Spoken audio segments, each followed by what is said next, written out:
Hello बच्चों, स्वागत है आप सभी का टारगेट सेमेस्टर पे। जैसा कि आप सभी को मालूम है, आप लोगों का सेकेंड सेमेस्टर आ चुका है। ठीक है, जिस तरीके से हम लोगों ने तैयारी की फर्स्ट सेमेस्टर की, तो उसी तरीके से हम लोग करने वाले हैं सेकेंड सेमेस्टर की तैयारी। ठीक, सिंपली आपको करना कुछ नहीं है।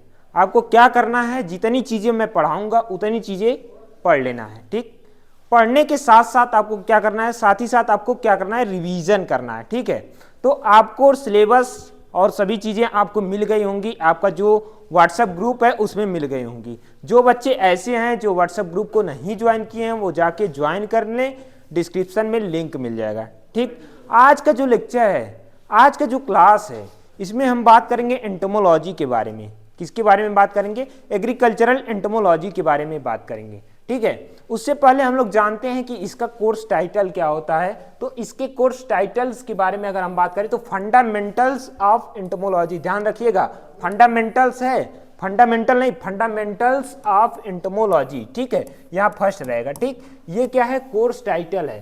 ठीक, क्या होता है कि कभी कभी एग्जामिनर जो है आपसे प्रैक्टिकल एग्जाम, जो वाइवा एग्जाम होता है, उसमें पूछ लेता है कि बाबू ऐसा है कि कोर्स टाइटल का नाम बता दो। तो बहुत सारे विद्यार्थी ऐसे होते हैं जो कोर्स टाइटल का नाम नहीं बता पाते हैं। ठीक है, साथ ही साथ अगर हम बात करें क्रेडिट आवर की, अगर हम बात करें तो ये 2 क्रेडिट का सब्जेक्ट है, 1+1, यानी एक हफ्ते में जो चलेगी, एक क्लास चलेगी आपकी प्रैक्टिकल की, एक क्लास जो चलेगी थ्योरी की चलेगी। ठीक है, इतनी चीज़ें अगर आपको समझ में आ गई होंगी तो एक थंब का जो है कमेंट जरूर करिएगा। ठीक, अब हम बात करते हैं, एक एक चीज़ के बारे में बात करेंगे, जो एंटोमोलॉजी है, ठीक, उसके बारे में बात करेंगे। ठीक, ठीक है, चलिए एक एक चीज हम लोग एकदम सिद्ध तरीके से समझेंगे। सबसे पहले हम लोग जानते हैं एंटोमोलॉजी होता क्या है। ठीक, एंटोमोलॉजी के बारे में अगर हम जाने तो इसमें होता क्या है, ये जो वर्ड है एंटोमोलॉजी, सबसे पहले जानिए, जो भी चीज होती है, जो भी आपका पेपर होने वाला है, वैसे तो आपका मतलब जो खबर आ रही है यूनिवर्सिटी की तरफ से, वो पेपर क्या होगा, थ्योरी होने वाला है। इट मीन्स देखा जाए तो 3 घंटे का समय मिलेगा और आपको लिखना ही लिखना है। तो एक काम करिएगा, आप नोट्स बना लीजिएगा। नोट्स बनाने से क्या होगा कि आप रिवीजन कर लेंगे, अच्छे तरीके से पढ़ लेंगे, तो आप क्या कर सकते हैं, आसानी से लिख सकते हैं। ठीक है, अब इसमें हम लोग देखते हैं एंटोमोलॉजी होता क्या है। ठीक, एंटोमोलॉजी के बारे में अगर हम लोग देखें तो ये जैसा कि मैंने बताया था, ये किस वर्ड से डिराइव हुआ है, ग्रीक वर्ड से। किससे डिराइव हुआ है बच्चों, ग्रीक वर्ड। किससे डिराइव हुआ है, ग्रीक वर्ड से ये क्या हुआ है, डिराइव हुआ है। तो ग्रीक वर्ड में एंटोमोज, ठीक है, किससे हुआ है, एंटोमोज, मतलब एंटोमोन की बात करें, किससे हुआ है, ENTMON प्लस LOGUS। ठीक है, ये क्या हुआ है, एंटोमोन, और किससे हुआ है, लोगोस से। ठीक है, एंटोमोन का मतलब क्या होता है, इंसेक्ट। क्या होता है, इंसेक्ट, इंसेक्ट होता है। ठीक है, इसका मतलब क्या होता है, टू स्टडी। ठीक है, इतनी चीजें समझ में आ गई। जो एंटोमोलॉजी है वो ग्रीक वर्ड से डिराइव हुआ है। एंटोमोन का मतलब होता है इंसेक्ट, और लॉगोस का मतलब क्या होता है, टू स्टडी। ठीक है, इतनी चीजें समझ में आ गई हों। ठीक, अब इसके एक प्रॉपर डिफिनीशन के बारे में समझेंगे हम लोग। ठीक है, डिफिनीशन आपको रटना नहीं है, बिल्कुल नहीं रटना है। ठीक है, रटेंगे तो आप भूल जाएंगे। तो क्या करना है आपको, जैसे जैसे मैं बोल रहा हूं वैसे वैसे बोलना है। Entomology is the branch of zoology.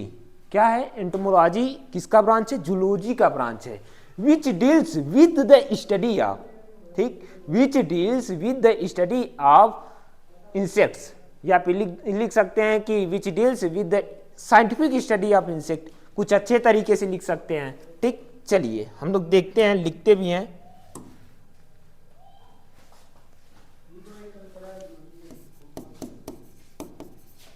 Entomology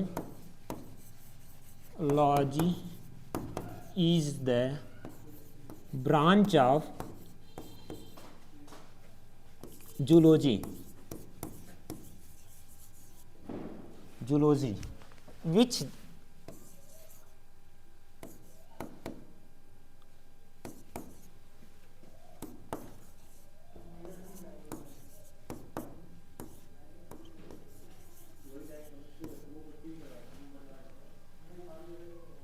study of insects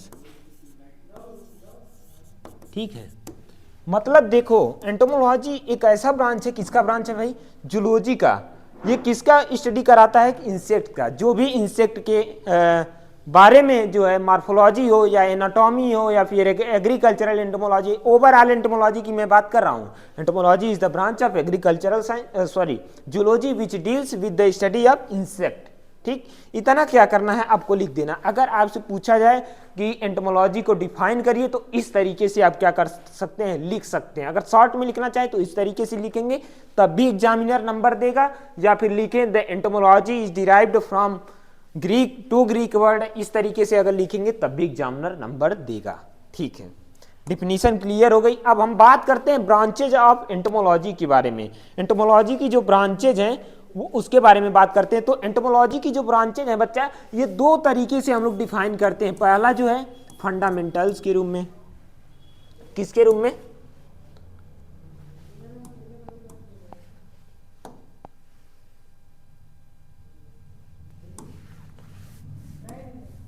fundamental.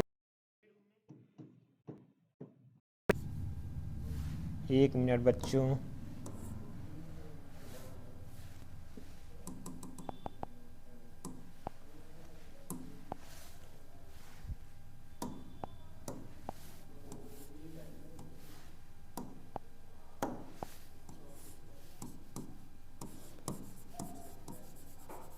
Fundamentals. ठीक, दूसरा हम क्या बात करते हैं? अप्लाइड के बारे में। किसके बारे में बात करेंगे? अप्लाइड के बारे में। अप्लाइड मतलब देखो ये जो ब्रांचेज हम दो तरीके से पढ़ते हैं, एक फंडामेंटल्स के रूप में, दूसरा क्या पढ़ते हैं? अप्लाइड के रूप में। मतलब हम किस तरीके से अप्लाई कर रहे हैं। ठीक, अब फंडामेंटल्स की हम सबसे पहले बात कर लेते हैं। किसकी बात करेंगे? फंडामेंटल्स की।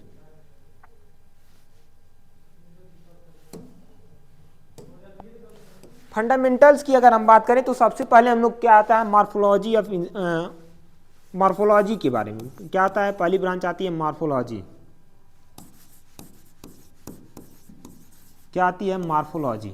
ठीक, दूसरी ब्रांच क्या आती है? एनाटॉमी। क्या आती है? एनाटॉमी। पहली क्या आती है? अब की आ जाती है मॉर्फोलॉजी, दूसरा क्या आता है? एनाटॉमी, और तीसरा अगर हम बात करें तो फिजियोलॉजी।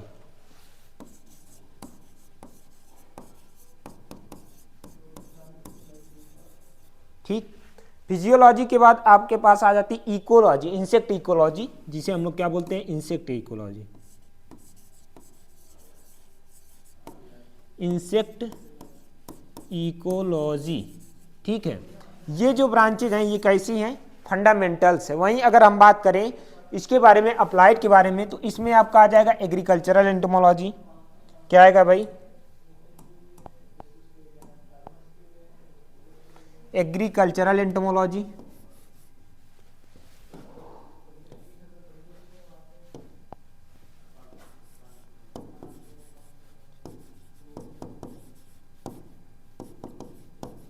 Agricultural entomology. ठीक है, एग्रीकल्चरल लिख दिए हैं। ठीक है, इसका मतलब आप समझ जाइएगा कि एग्रीकल्चरल एंटोमोलॉजी की बात कर रहे हैं। और मेडिकल एंटोमोलॉजी या फिर हाँ मेडिकल एंटोमोलॉजी। Medical entomology. अगला हम बात करते हैं इंडस्ट्रियल एंटोमोलॉजी।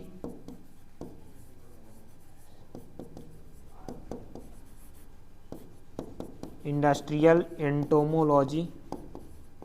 ठीक, ये जो है इसकी ब्रांचेज हैं, ये जो है इसकी ब्रांचेज है। अगर आपको लिखने के लिए आ जाए तो इस तरीके से आप लिख सकते हैं कि दो एस्पेक्ट्स में क्या किए गए हैं, इनके ब्रांचेस को डिफाइन की गई हैं। फंडामेंटल्स में ये चीज़ें मॉर्फोलॉजी, एनाटॉमी, फिजियोलॉजी और इंसेक्ट इकोलॉजी आती है। और सेकेंड में अप्लाइड में जो आती है एग्रीकल्चरल एंटोमोलॉजी आती है, और आपका मेडिकल एंटोमोलॉजी आती है, और इंडस्ट्रियल एंटोमोलॉजी आती है। मॉर्फोलॉजी में अगर हम बात करें तो इंसेक्ट की जो आकारिकी के बारे में हम बात करते हैं, मतलब वो इंसेक्ट किस तरीके से दिख रहा है। अगर आप इस चीज़ को लिखना चाहें तो लिख सकते हैं कि इंसेक्ट जो है उसका एंटेनी कैसे है, आई कैसे है, हेड कैसे है, थोरेक्स कैसे है, एब्डोमेन कैसे है, इस तरीके से हम देख सकते हैं।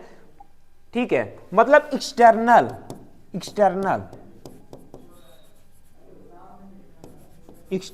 मतलब एक्सटर्नल अगर हम लोग स्टडी कर रहे हैं तो वो किस में आएगा? एंटोमोलॉजी में। एनाटॉमी में बात करें तो इसमें क्या इंटरनल करते हैं। इंटरनल करते हैं, ठीक है। वहीं हम फिजियोलॉजी में बात करें तो इंसेक्ट का जो ऑर्गन्स हैं वो किस तरीके से काम कर रहे हैं उसके बारे में हम बात करते हैं। किसके बारे में? ऑर्गन्स के बारे में। ऑर्गन्स के बारे में मतलब उसकी जो मेटाबॉलिज्म है या फिर जो भी उसकी एक्टिविटीज हैं उसके ऑर्गन्स की, वो किस तरीके से काम कर रहे हैं, वो किस में अध्ययन करेंगे? हम अध्ययन करेंगे फिजियोलॉजी में। इंसेक्ट इकोलॉजी में हम लोग क्या करते हैं कि जो इन्वायरमेंट है अपना और इंसेक्ट है उनका रिलेशनशिप के बारे में जब अध्ययन करेंगे वो किस में आएगा? इंसेक्ट इकोलॉजी में आएगा। किस में आएगा बच्चों? इंसेक्ट इकोलॉजी में आएगा। अब एग्रीकल्चरल एंटोमोलॉजी की बात करते हैं, अप्लाइड में आ जाते हैं। देखो जो भी इंसेक्ट एग्रीकल्चरल यानी या फिर वो स्टोर्ड जो क्रॉप हैं, जो मतलब हम अनाजों को या फिर कोई भी चीज़ हम स्टोर करके रख रहे हैं, ठीक है, उसमें अगर कोई इंसेक्ट लग रहा है उसका अगर हम अध्ययन कर रहे हैं तो किस में आ जाएगा? एग्रीकल्चरल एंटोमोलॉजी में। इट मीन्स देखा जाए जो भी इंसेक्ट या पेस्ट हैं जो एग्रीकल्चरल में जो है हानि पहुंचा रहे हैं या फिर लाभ दे रहे हैं। देखो इंसेक्ट दो तरीके से होते हैं। कुछ इंसेक्ट ऐसे होते हैं कि हमें क्या करते हैं? लाभ पहुंचाते हैं। कुछ इंसेक्ट ऐसे होते हैं जो हमें हानि ही पहुंचाते हैं। जैसे लाभ पहुंचाने वाले इंसेक्ट की अगर हम बात करें तो आपका हनी बी हो गई, लैक हो गया, और इसी तरीके से बहुत सारे एग्जाम्पल हैं इसके, ठीक है। तो उसका अगर हम लोग अध्ययन करेंगे वो किस में आएगा? एग्रीकल्चरल एंटोमोलॉजी में। इसी तरीके से अगर मेडिकल के क्षेत्र में जाएं तो मेडिकल के क्षेत्र में जो भी इंसेक्ट आप नहीं मानेंगे, ठीक है, मान भी जाएंगे कि कुछ इंसेक्ट ऐसे हैं जिनका हम लोग क्या करते हैं? मेडिकल के रूप में मतलब कुछ दवाइयां भी बनाते हैं, ठीक है। आप उसका ले लीजिए स्नेल का नाम आप लोगों ने सुना है, उसका मेडिकल में हम लोग यूज करते हैं, ठीक है। इंडस्ट्रियल में देख लीजिए, इंडस्ट्रियल में कुछ ऐसे इंसेक्ट होते हैं कि उनको इंडस्ट्री में एज ए रॉ मटेरियल या फिर कोई भी चीज़ के रूप में हम लोग क्या करते हैं? लेते हैं। उसको हम लोग क्या बोलेंगे? इंडस्ट्रियल एंटोमोलॉजी बोलते हैं, ठीक है। आगे हम लोग देखते हैं कि जो बॉडी सेगमेंटेशन है इंसेक्ट का वो क्या होता है। आखिर हम इंसेक्ट बोलेंगे किसको? ठीक है, एक इंसेक्ट की अगर हम डिफिनीशन की बात करें तो इंसेक्ट हम किसको बोलेंगे? ठीक है, तो इंसेक्ट सबसे पहले हम लोग जानते हैं बच्चों कि इंसेक्ट जो वर्ड है, जो वर्ड इंसेक्ट है वो कहां से डिराइव्ड हुआ है? तो लैटिन वर्ड से, ठीक है। लैटिन वर्ड से क्या हुआ है? डिराइव्ड हुआ है, जिसका मतलब क्या होता है कि सेगमेंटेशन यानी कट इनटू, यानी जो कोई भी इंसेक्ट है, यानी ये देखिए ये इंसेक्ट आप देख रहे हैं ना, सेगमेंटेशन का मतलब वो खंडों से मिलकर बना होता है, एक एक खंड से मिलकर बना होता है जिनका शरीर, उन्हें हम क्या बोलते हैं? इंसेक्ट बोलते हैं। देखिए यहाँ पे खंडों से मिलकर बना हुआ है, ठीक है, अगर दिख रहा होगा आपको, ठीक है, ये खंड से जो है मिलकर बना हुआ है, तो ये क्या है? इंसेक्ट है। अभी कंप्लीट नहीं हुई है इंसेक्ट की। ऐसे मतलब जीव जिनके पास जो है, इस पे आते हैं, इसको पढ़िए अब समझ में आएगा। करें the type of arrangement of these body segmentation in embryonic stage is known as primary segmentation. यानी जो प्राइमरी सेगमेंटेशन है वो एम्ब्रियोनिक होता है। एम्ब्रियोनिक का मतलब जो भी इंसेक्ट है, ठीक है, उसके एम्ब्रियो से जो भी डेवलप हुआ है उसे हम लोग क्या बोलते हैं? एम्ब्रियोनिक सेगमेंटेशन बोलते हैं, ठीक है। कुछ सेगमेंटेशन ऐसे होते हैं कि हमारे एम्ब्रियो के बाद मतलब जब हम लोग का जन्म हो जाता है उसके बाद भी बनते हैं, ठीक है। उसके बारे में हम अलग से सेपरेट वीडियो में, सेपरेट लेक्चर में बात करेंगे, उसे हम लोग मेटामॉर्फोसिस बोलते हैं, ठीक है। उसको अलग चीजें हैं, उसमें हम बात करेंगे अलग लेक्चर में, ठीक। कह रहा है while in adult insect is known as secondary segmentation, यानी जो एडल्ट इंसेक्ट है उसमें जो बदलाव हो रहा है वो क्या कहला रहा है? सेकेंडरी सेगमेंटेशन कहलाता है। अब देखो इंसेक्ट की क्राइटेरिया क्या है, कैसे हम क्यों इंसेक्ट बोलेंगे, ठीक है, इंसेक्ट को क्यों हम इंसेक्ट बोलेंगे, तो इसकी कुछ क्राइटेरिया है, उसके बारे में हम लोग देखेंगे। पहला हमने बता दिया सेगमेंटेशन, ठीक है, मतलब कट इनटू, जो भी हमने बताया कि ये जो वर्ड है लैटिन वर्ड से डिराइव्ड हुआ है जिसका मतलब होता है सेगमेंटेशन, ठीक है। इसके बारे में अगर हम बात करें तो देखो इसमें क्या पाया जाएगा? एक हेड पाया जाएगा। क्या पाया जाएगा बच्चों? हेड पाया जाएगा। उम्मीद करते हैं कि ये क्लास आपको समझ में आ रही होगी। अगर क्लास समझ में आ रही है तो वीडियो को जरूर लाइक करना और शेयर कर देना अपने कॉलेज के हर ग्रुप में, ठीक है। अब हेड की बात करें तो हेड 6 सेगमेंट से मिलकर बना होता है, ठीक है। कौन कौन से सेगमेंट्स होते हैं? पहला माउथ पार्ट होता है, कंपाउंड आई होता है, सिंपल आई होता है जिसे हम लोग ओसिलाई बोलते हैं, एंड 1 पेयर ऑफ एंटीनी, ठीक है।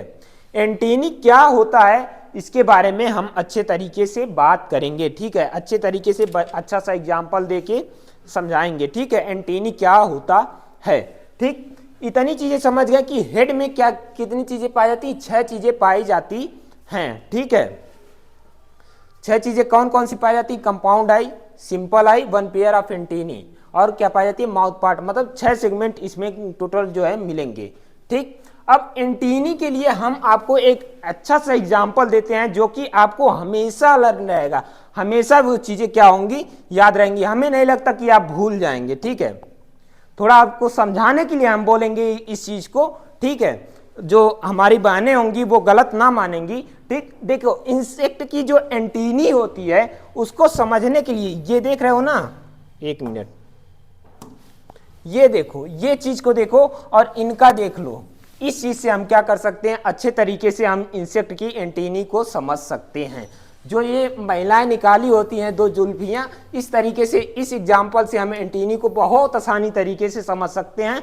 ये चीजें आपको कभी भूल नहीं सकती हैं। ठीक है, उम्मीद करते हैं एंटीनी जो है आपको अच्छे तरीके से समझ में आ गया होगा। ठीक, अब चलते हैं हम अपने जगह पे। ठीक, अब थोरेक्स की बात करते हैं। जो थोरेक्स होता है यानी बीच वाला पार्ट, ये वाला पार्ट होता है, ठीक है, ये वाला पार्ट जो है इसे हम लोग क्या बोलते हैं, थोरेक्स बोलते हैं, थोरेक्स बोलते हैं। इसको क्या बोलते हैं, एब्डोमेन बोलते हैं। ठीक है, देखो यहाँ पे लिखा हुआ है, इसको थोरेक्स बोलेंगे, इसको एब्डोमेन बोलेंगे। ये हेड वाला पार्ट है, यानी 3 पार्ट मिला है। अब ये पार्ट जो है फर्दर डिवाइड होते हैं। जब फर्दर डिवाइड होंगे, थोरेक्स 2 मतलब 3 पार्ट में डिवाइड होगा, प्रोथोरेक्स, मीजोथोरेक्स और मेटाथोरेक्स। ठीक है, कितने होंगे, 3 पार्ट में, प्रोथोरेक्स, मीजोथोरेक्स और क्या, मेटाथोरेक्स जो है होगा। अब एब्डोमेन की हम बात कर लेते हैं। एब्डोमेन में कितने सेगमेंट्स होते हैं, 11 सेगमेंट्स जो हैं एब्डोमेन में पाए जाते हैं। जो मेल और फीमेल अपेंडेजेस पाए जाते हैं, जो ऑर्गन्स पाए जाते हैं मेल एंड फीमेल का, वो किस में पाए जाते हैं, 8th एंड 9th सेगमेंट में क्या पाए जाते हैं, इनके ऑर्गन्स पाए जाते हैं। इट मीन्स अगर हम टोटल देखें तो इंसेक्ट का जो बॉडी होता है वो 20 सेगमेंट्स होता है। आओ हम गिनवाते हैं कौन कौन से सेगमेंट होते हैं। ठीक, देखो यहाँ पे 6 सेगमेंट, हेड का कितने सेगमेंट है, 6 सेगमेंट। अब थोरेक्स की अगर हम बात करें तो 3 सेगमेंट। अब यहाँ पे अगर हम बात करें बच्चों, ये कितने सेगमेंट का हमने बताया, 11। अब जोड़ो, 11 3 14, 14 6 20, यानी जो संपूर्ण इंसेक्ट होता है वो 20 सेगमेंट से मिलकर बना होता है। ठीक है, अब देखो ये जो है, ये इनका जो पैर होता है, इनके बारे में अगर हम बात करें तो ये फर्दर जो है डिवाइड होते हैं, मतलब कई पार्ट से मिलकर बने होते हैं। तो इसके बारे में एक टॉपिक ही है इंसेक्ट लेग, उसके बारे में हम लोग समझेंगे। और इंसेक्ट हम किसे बोलेंगे, तो 3 पेयर ऑफ लेग, यानी सेगमेंटेड जो लेग हैं वो कितने पाए जाएंगे, 3 पेयर ऑफ लेग पाए जाएंगे और 2 पेयर ऑफ विंग्स पाए जाएंगे। अब विंग्स की अगर हम बात करें तो प्रोथोरेक्स, मीजोथोरेक्स में प्रेजेंट होगा, एक किसमें होगा, मेटाथोरेक्स में। ये किसमें है, मीजोथोरेक्स, मीजोथोरेक्स, और ये किसमें है, मेटाथोरेक्स।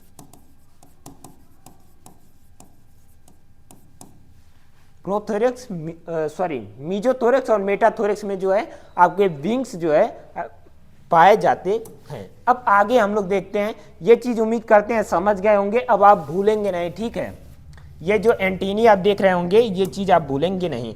तो हम ये कहना चाहेंगे, जो भी लड़कियां देख रही होंगी अब इस चीज को जो है अप्लाई नहीं करेंगी। ठीक है, नहीं तो देखिए आप लोगों का बेइज्जती होगा इसी तरीके से। चलो अब हम बात करते हैं इंसेक्ट डोमिनेंस के बारे में। डोमिनेंस का नाम आप लोगों ने जेनेटिक्स में सुना होगा। ठीक है, डोमिनेंस का मतलब जो इंसेक्ट है या फिर अपने जीन की हम बात कर ले, जो हमारे जीन एक्सप्रेस कर दे रहे हैं अपने जो ट्रेड को, यानी जो लक्षण है, जो कैरेक्टर है, वो एक्सप्रेस कर दे रहे हैं, दैट इज कॉल्ड डोमिनेंस।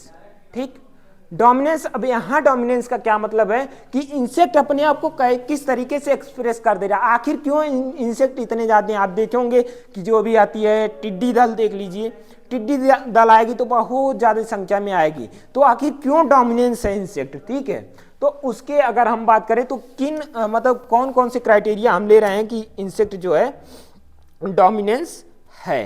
ठीक है, इसमें अगर हम देखो तो इसमें मोर नंबर ऑफ स्पीशीज, यानी जो इंसेक्ट होते हैं मोर नंबर ऑफ स्पीशीज, सबसे ज़्यादा स्पीशीज जो है इन्वायरमेंट में पाए जाते हैं। ठीक है, अब अगला जो है large number of individual single species के जो है जो इंडिविजुअल्स हैं उनकी संख्या क्या है, ज़्यादा है। ठीक है, जैसे एक स्पीशीज होगी, हम यहाँ पे किसका एग्जाम्पल लेते हैं, ग्रास हॉपर, इट मीन्स टिड्डा की हम बात कर लेते हैं, उसका देख लीजिए तो उसमें कई मतलब इंडिविजुअल्स हैं, बहुत सारे इंडिविजुअल्स जो हैं अवेलेबल होते हैं। यहाँ पे एक एग्जाम्पल दिया गया है लोकैट्स का, जो क्या 10 के power 9 numbers of individuals in large area occupy large area. मतलब देखो इतने इंडिविजुअल्स जो हैं एक लार्ज एरिया में जो है अगर आते हैं तो फसल, जाहिर सी बात है वो फसल गई तो गई।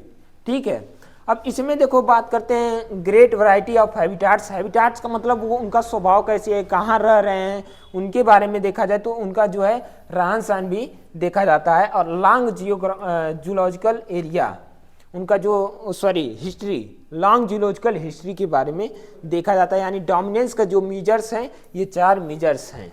ठीक है, आगे हम बात करते हैं रीजन्स ऑफ डोमिनेंस, किस तरीके से कौन कौन से रीजन्स हैं कि वो क्या है इन्वायरमेंट में लगातार बने रह रहे हैं और उनकी संख्या दिन पे दिन बढ़ती जा रही है। वो क्या क्या रीजन्स हैं उनके बारे में बात करते हैं। कैपेसिटी फॉर फ्लाइट, मतलब उड़ने की क्षमता उनमें ज़्यादा होती है, एक जगह से दूसरी जगह हमें जाने में आसानी होती है। अभी मान लीजिए कोई जानवर है, ठीक, कोई 4 पैर वाला जानवर है, ठीक, उसको देखो उसको जाने में कुछ टाइम लग सकता है, लेकिन इंसेक्ट की बात कर लो तो इंसेक्ट एक देश से दूसरे देश में जाने में नहीं टाइम लगेगा। क्यों नहीं लगेगा, क्योंकि उनको उड़ने की क्षमता जो है ज़्यादा है। ठीक है, मोर एडाप्टेबिलिटी और यूनिवर्सलिटी स्मॉलर साइज, मतलब जो इंसेक्ट होते हैं वो स्मॉल साइज के होते हैं, छोटे साइज के होते हैं, ये भी क्या है उनका एक प्लस पॉइंट है। ठीक, आगे हम बात करते हैं प्रेजेंस ऑफ एक्सोस्केलेटन। एक्सोस्केलेटन का क्या मतलब होता है बच्चों, आपने बीटल्स या फिर कोई भी इंसेक्ट देखा होगा तो उनमें एक हार्ड लेयर पाई जाती है। क्या पाई जाती है, हार्ड लेयर पाई जाती है इंसेक्ट के ऊपर, उसे हम लोग क्या बोलते हैं, एक्सोस्केलेटन बोलते हैं। क्या बोलते हैं, एक्सोस्केलेटन बोलते हैं। मतलब जो उसकी जो बॉडी है वो कवर होती है। देखिए लिखा क्या है, insect body is covered with outer cuticle called exoskeleton, मतलब जो आउटर लेयर होती है उसे हम लोग क्या बोलते हैं, एक्सोस्केलेटन बोलते हैं। ये किस की बनी होती है, काइटिन की बनी होती है। काइटिन में क्या पाया जाता है, तो पॉलीसेकेराइड पाया जाता है।